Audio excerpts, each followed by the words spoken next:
Fatafetra tanteraka anatin'ny vanim-potoana fialan-tsasatry ny mpianatra moa isika izao ary misy ireo fianakaviana no misafidy hitaka kely ny renivohitra ho any amin'ny faritany. Ao anatin'izay indrindra raha moa dia nilaza ireo kooperativa mpitaterana eny Ambodivoana fa tsy misy fisondrotany aloha ny sarandalana. Na dia vanim-potoana ny fialan-tsasatra izay mahabetsaka ny mpandeha azy amin'izao fotoana izao dia tsy nisy ny fandrotana ny sarandalana raha ny voalazan'ireo kooperativa mpitaterana etsy Ambodivoana.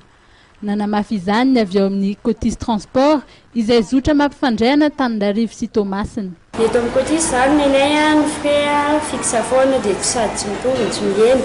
Mabetsaka ny olona na vitsy dia frais any frais. Ny olona amin'izao ka zao be dia be mihitsy ny olona. Ny ananivon'ny Madagascar Voyage koa dia tsy nietsika ny sarandalana. Raha oharina tamin'ny herintaona dia niavitsy ny mpandeha any Mahajanga raha ny voalazan'izy ireo.